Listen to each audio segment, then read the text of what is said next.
everyone. Welcome back to the Reality Babe podcast, where we talk about reality TV, pop culture, and hot topics. Just a reminder that what we talk about today is just for fun. Do not send any of these people hate. This episode is just my opinion, and we are here to have some fun. So let's get into it. Today we are going to be talking about Summer House Reunion Part 1. We're going to talk about Vanderpump Rules Reunion Part 2. We're going to talk about a couple of podcasts that I listened to this week. We might talk some Kardashians. And also, I went to Straight Up with Stassi's Mommy Dearest tour last night. So we're going to talk a little bit about that at the end, some things that she said. So let's get into it. Let's start with Summer House. I thought this episode was a little interesting. We obviously talk a little bit about Danielle and Lindsay in this one. There's a lot of attacks on Carl and Lindsay, I felt, which I guess it's like that. I think it was like that last season too. My problem with Summer House is that it doesn't seem like there's that many storylines going on. It seems like Carl and Lindsay are the main storyline. And it just kind of bothers me because nothing else is really going on. It always leads back to Carl and Lindsay. And honestly, I don't mind Carl and Lindsay. They don't bother me as much as other people. But I just think that we need more things going on. And this reunion really showed that this season was just all about Carl and Lindsay and Danielle, I guess, a little bit. But just the hate towards Carl and Lindsay, whatever, I get it. If you don't like them, that's fine. But I just think that other cast members, we need more storylines. The only other storyline that we had was Sam and Corey. And since Sam's a newbie, it just wasn't really that big of a deal. So I just kind of wish that we had some other things to talk about other than Carl and Lindsay. But okay, let's get into the episode. We start the reunion off talking about Danielle and Lindsay, since that was the big thing that happened. Andy asks what Lindsay and Danielle's intentions were for today. Danielle says, if it's over, then it's over. Lindsay wants an open, honest conversation with each other. She doesn't feel like they did that this summer. We then get into kind of Kyle and Amanda's relationship. Andy points out that Kyle and Amanda didn't fight this summer, which I honestly didn't even notice. They fight so much. I don't know why I didn't notice that they didn't really fight this summer, which is kind of an interesting point. Andy asks, what do they think changed? Amanda said no wedding planning, which I don't know if she can really say that because they would fight all the other seasons before that, so that's kind of funny. And since they got the dog, she says that she noticed Kyle to be more patient in general and with her, which is an interesting point. Andy asks about any update with Amanda's health. She said she's gotten her period, and it's a common thing for you not to get your period after getting off birth control, which I guess that was like Amanda's main storyline this season too, was just about her health. Again, I just wish that we had a little bit more to go on. Andy asks about the cheating rumor with Kyle, that blind item that I think Dumois put out. They talked about it on Watch What Happens Live if you watched that episode. Amanda said the timing was strange with the rumor because of the lover-boy drama that was on the show, which that doesn't really make sense to me because I guess at the point that seemed like a big deal, the whole lover-boy drama and like Kyle kind of outing that Carl was doing drugs at work. But since the whole season, if you look at it as a whole, I mean, that was like such a tiny blimp, and like the whole Carl Lindsay engagement and Danielle fighting was so much bigger than that I just kind of thought that was interesting. Lindsay says she felt accused of starting the rumor. Paige butts in and says it's not the first time that they've written things about cast members. Paige brings up the Carl and Lindsay were anonymous sources for an article about Craig being kicked out of Kyle and Amanda's wedding. And I also saw on Instagram, I'm sorry, I don't know who said this, but I guess they said that the person that wrote the article or something said it was actually not Carl and Lindsay that were the anonymous sources. I do that in quotations, but it was another cast member, and it was a current cast member that put out this rumor. So I thought that was very interesting. I kind of wonder who that was. Carl says that actually was not them, but he says, but Craig was acting badly that night. And Paige says bloggers tell them that it was them. Lindsay says that she's never sent in an item or anything anything like that. They talk more about the cheating rumors from 4 years ago that Lindsay brought up. Kyle said he was told that it was something she knew 6 weeks prior to filming, and it's something she waited to talk about on camera. Now, I think this is very, very weird because isn't it her job to talk about it on camera? Like, I totally understand that that's something personal and stuff, but they are on a reality show. Like, what was she supposed to do? You have to make the show interesting, and I'm sorry that that hurts their relationships and things that are going on in their life, but she is on a show and she wants to make it interesting. And I think Lindsay has made this show interesting for the whole time that she's been on.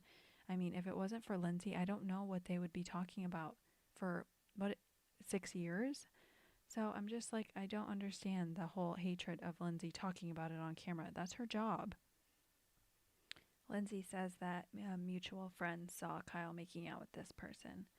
And it's funny to me that they always say Lindsay's producing herself because isn't not bringing things on camera or talking about things on camera producing yourself too? So I just kind of find that to be interesting. Kyle says that Lindsay sabotaged Kyle and Amanda's relationship. Carl says you cheated on her and that's the issue. We talked to the newbies a little bit. Chris says he'll see about dating Danielle when asked about this, which I think they would actually be kind of cute. They talk about Maya telling Sam she talks too much. Maya says she didn't mean for it to be hurtful. Sam's seems like this is a big insecurity for her. I don't think it's a productive thing to say. What did Maya want Sam to do about it? I mean, that's just kind of her personality. That's just my opinion. Maya says that it wasn't malicious. I don't know. I just didn't see how, what the productivity of it was. Gabby doesn't think Sierra likes her. Gabby thinks that she was looking for a reason not to like her. Sierra says that she doesn't not like her, but thinks Gabby brags about money, which I didn't really feel like that. But, again, things happen off camera that we don't see everything. So maybe she did. I don't know. I really liked Gabby. I really hope she comes back next season. That's just my opinion. Gabby feels written off by Sierra, which I find to be really sad because Gabby seems like such a nice person. They keep showing Paige too. She's smirking a lot, rolling her eyes a lot, making comments that we can't hear throughout this whole episode. I think that's an important note to make because they literally keep showing her rolling her eyes, and it's just like, They talk about Carl and Lindsay's relationship. Kyle says that he would worry about any of his friends dating Lindsay, which that's kind of a mean thing to say to someone's face, but okay. Kyle says he worries about Lindsay's relationship with alcohol, which is rich coming from him. They all drink so much. I don't know how one person could be commenting on another person's drinking. Carl is the only sober one in that house. So I find it a little strange for Kyle to be commenting on Lindsay's drinking. Again, just my opinion. Andy asks the group if Lindsay and Carl play it up for the cameras. The newbies seem to say no. Paige says that they are pretty fake. She talks about their People magazine shoot, about their engagement. Paige says that they would have had to plan this People magazine shoot in order for them to come out and take pictures. Carl and Lindsay say that it was Bravo because they didn't want, and it leaked, so that they decided to do the People magazine. Paige says, I know how People magazine works, but someone from People magazine came out, I think it was Dave Quinn, and said that that's actually not true, and that it's true that it was Bravo, and that Paige apparently does not know how People magazine works, which is kind of funny. Paige says that Carl and Lindsay lie and spin things. She brings no receipts, or she also doesn't bring any examples, which is kind of annoying because if you're going to say that, could you at least have some examples? Lindsay says, don't you think this is a lot of work for it to be fake? Talking about their relationship. Paige says, yeah, that's why she's confused because neither of them have jobs. And I'm just like, isn't arguing on this couch a job? Like, come on, Paige. That's not cool to say. Danielle tells a story about the three of them went out with Lindsay, and Lindsay was drinking. Carl and her got into a fight. Danielle says she didn't want to put that out there and make them look bad. The fight was that Lindsay was drinking and that Carl was not obviously not drinking, and they got into a fight. I'm just like, this is a normal fight that couples get into. I mean, she acted like she like brought some like great like tea. It's like, no, that's a pretty normal fight. So again, not sure like these people acting like they like all these big things are happening. Nothing's really happening. This is a normal fight. Can we talk about Kyle and Amanda's fights? You know, when they're drinking. Again, I don't want to be like thinking that I'm like a huge Carl and Lindsay like supporter, which I do like them, but I'm not like defending of them. I just find it funny that this is all they have to talk about. Can't we talk about literally anything else? It does seem like drinking is a problem in their relationship, which makes sense because a huge part of Carl's life is his sobriety, which would make sense that that would be a problem in their relationship. Carl thinks that the women need to apologize to Lindsay, which does not come off well to the other women. Gabby says that Paige, the first weekend that she was in the car with them, and she told her that Lindsay and her had a clean slate. Gabby says then Paige was excited about the downfall of Lindsay and Danielle. Paige explains that Lindsay was mean to her that first summer and that she just can't get over that. I mean, she didn't say that, but I think she can't get over that. Lindsay asked them why did they squash it at that lunch before summer. Paige says because Lindsay went on a PR tirade and said Paige was weaponizing her miscarriage. Paige also explains that Lindsay is rude and Andy had to yell at her at BravoCon for being rude to his employees. And Paige says that she also threw a shoe at a producer. I need to know more about this. Throwing a shoe at a producer, because that's insane. It sounded like that was at BravoCon, but I have no idea. Maybe it was in the house. I don't know. I need more information on that, please. Hopefully, part 2, please. Paige also says that Danielle told Paige and Amanda that Lindsay hates them. Lindsay says that she doesn't have hate in her heart, and if she did, she would treat her the way that Paige treats Lindsay. And that's the end of the episode. Boom. Wow. That's crazy. That's a good comeback for Lindsay because I truly do feel like Paige treats Lindsay so terribly. I mean, I don't know. Terribly, whatever. I don't know. Maybe that's the wrong word. But she is so like passive aggressive with her and she acts nice to her face not nice, but she acts like she's fine with her all summer. And then every reunion, she comes in so hot. And I'm like, can you bring this energy the whole time? The whole summer house? The whole season? I don't know. I guess we'll see what happens part 2. That will be out on Monday. We'll talk about that next week. Let's get into the next one. I think let's talk about Vanderpump Rules next. All right, let's now talk about the Vanderpump reunion part 2. This episode was a little underwhelming. I think we were all just really anticipating Raquel coming out.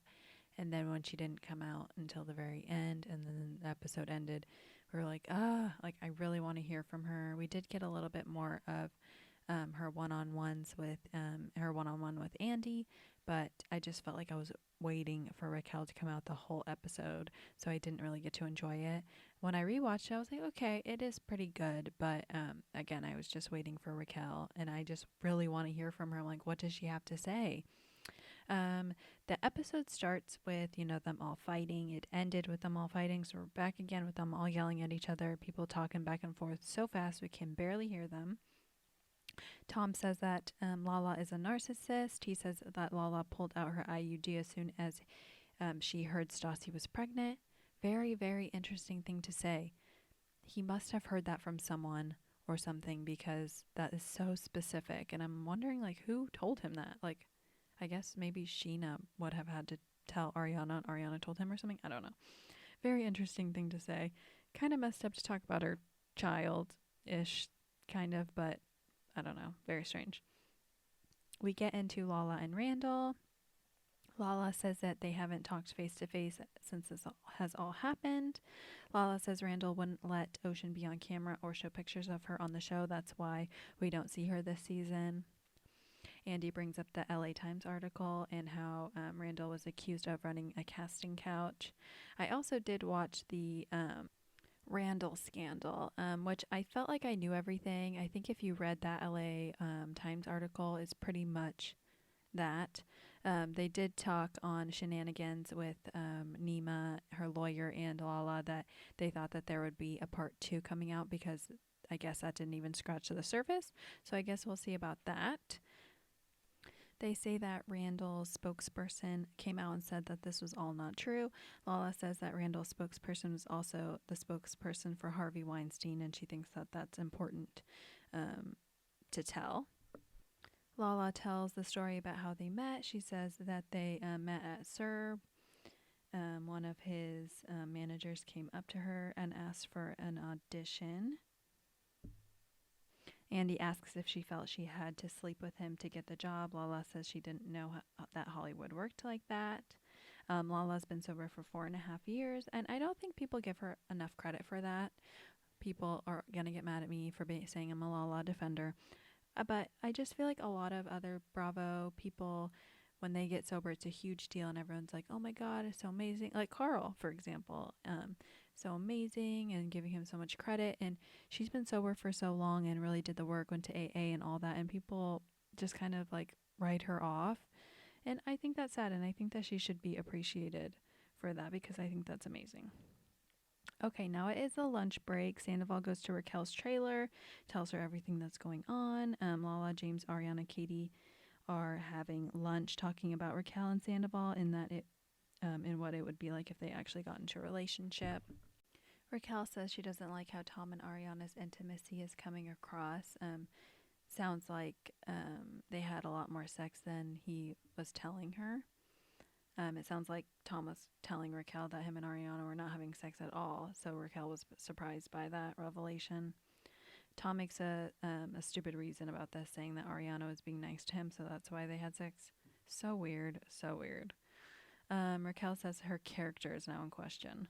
It's like, yeah, what did you expect was going to happen when you started sleeping with your best friend's man? Insane. Tom then says goodbye to Raquel, and leaving her trailer. He then comes back. Tom says that he's done filming. He wants to talk to Raquel alone. The producer explains that if you are around other castmates, it's being filmed. Just like the other group, they were eating lunch. They were being filmed. And if he wants to take a break, he can have one alone. But they can't be talking off camera, which is like everyone in that group is accusing you of coaching Raquel. And then then goes and tries to talk to her without cameras. It's like, come on. Tom has a temper tantrum, fighting with the producer, yelling at the producer, saying he doesn't want a camera in his face. He's done filming. He's in a very delicate situation.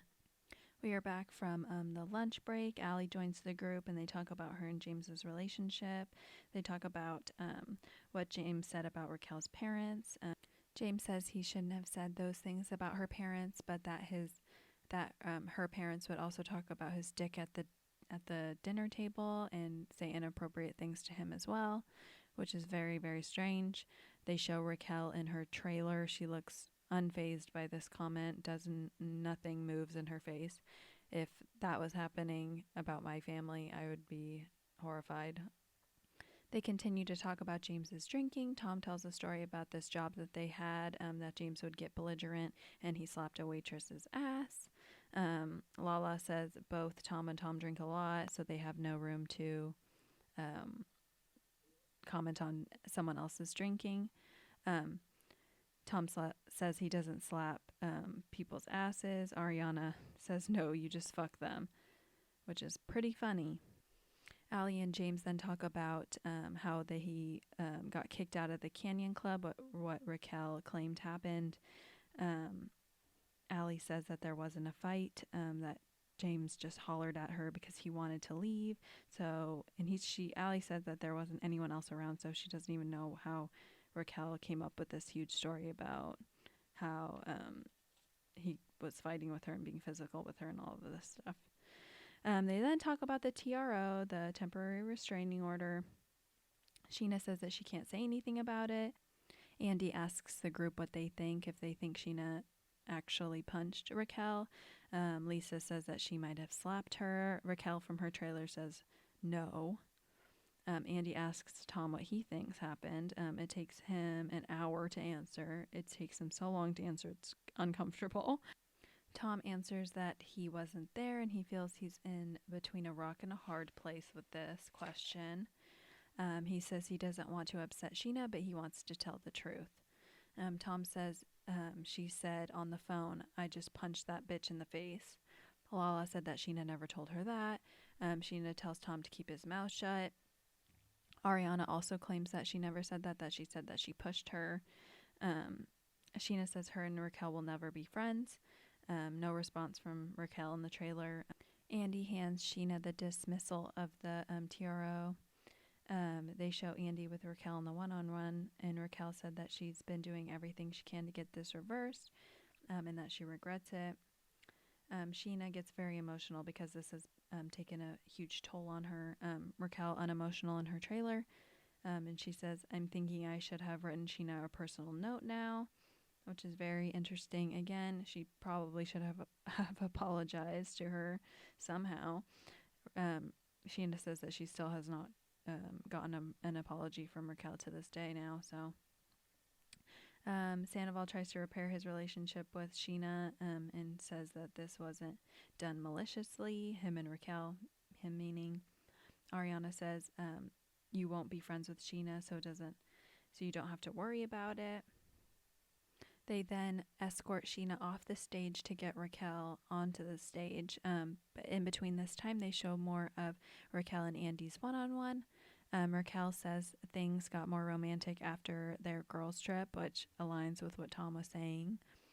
She says that she felt seen and heard from him, and she didn't even feel that way with James. She thought that it would work out with a friendship with Ariana, which is so crazy to me. She really thought that Ariana was going to be okay with this.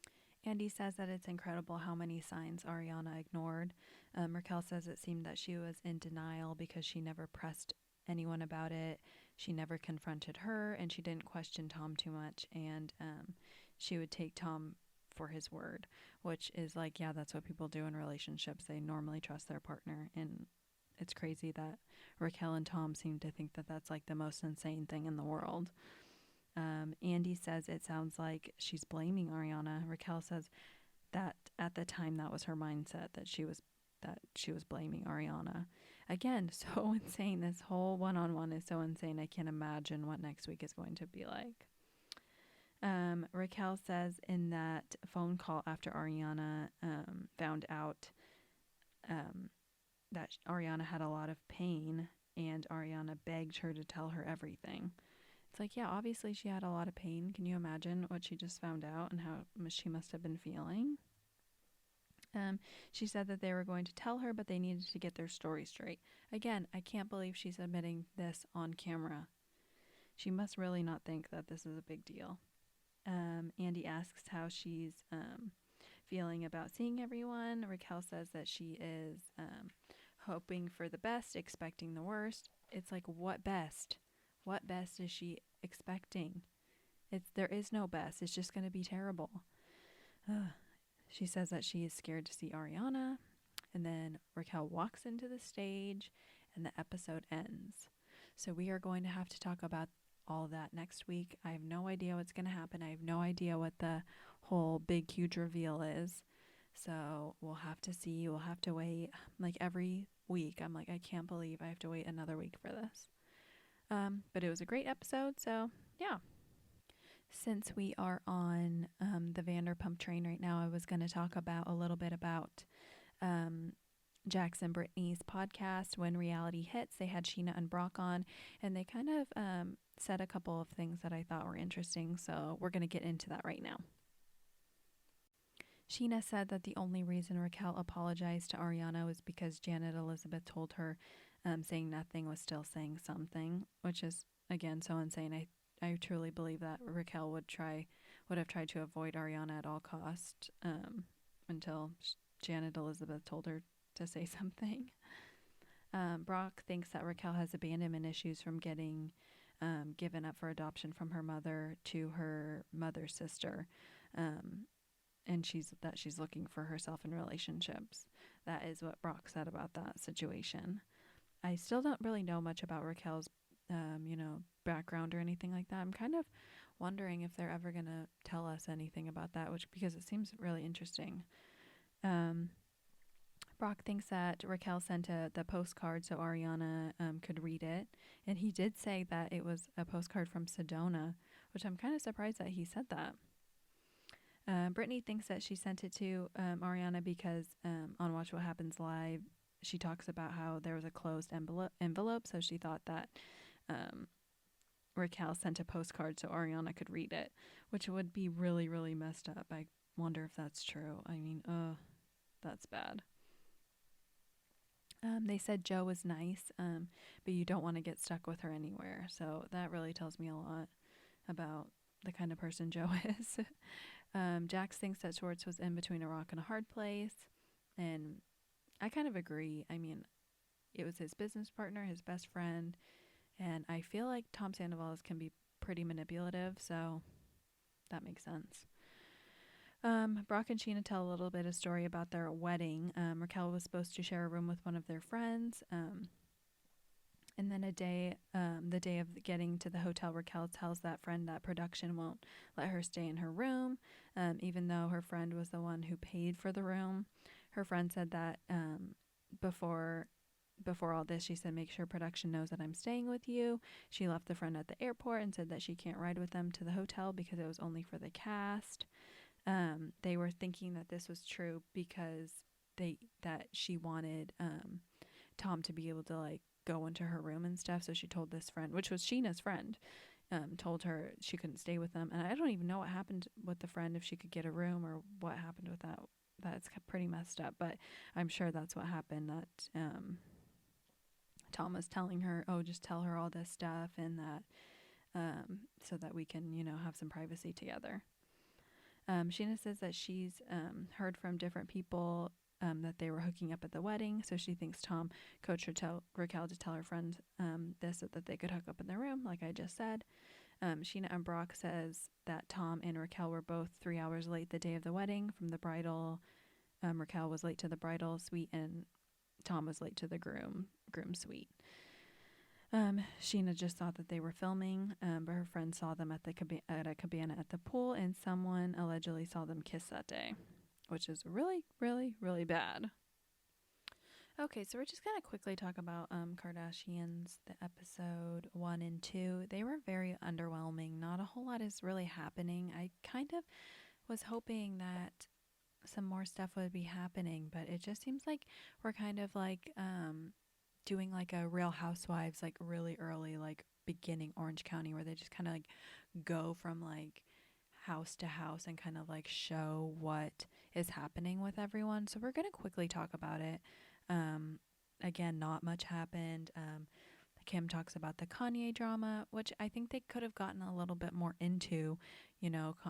Kim just really says that how much it's affecting her kids, and how she still like, doesn't talk about him about with her kids and is still supportive, always listening to his music, all that. Kim is doing the creative directing for the Dolce & Gabbana spring fashion show. Chloe has the biopsy for her melanoma on her face. That's a huge scar. But it turns out everything, they got everything and everything was fine. So that's amazing. Chloe also talks a little bit about her surrogacy and how it's been hard for her to kind of connect to her baby. And I do think that's a hard subject to talk about. And I am really surprised that they touched on that, which I'm sure a lot of people can relate to. Courtney does a Photoshop for Wall Street Journal for her Lemmy vitamin gummies. Kylie is in Milan for her makeup. They didn't really show Kendall a lot of episode 2, and not really in episode 1 either, just a little bit. Oh, they did do her tequila party.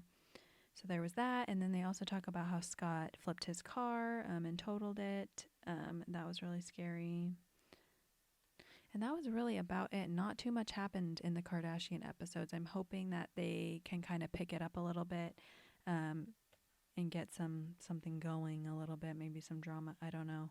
You know, it looked like in the trailer that there was going to be some Kim and Courtney drama, so we'll see about that. So hopefully episode 3 is a little bit better. I guess we'll see about that. Next week, Real Housewives of Orange County starts. We have the Vanderpump reunion part 3, and then we have Summer House reunion part 2. So we'll talk about those next week. Then I'm just going to recap right now a little bit of Straight Up with Stassi's show, her Mommy Dearest tour. It was so cute. I really, really, really enjoyed it. I got a really cute sweatshirt. Her merch is so cute. It was with her husband, Beau, and Taylor Strucker. If you guys don't know, if you guys listen to Stassi's podcast, you'll know Taylor Strucker.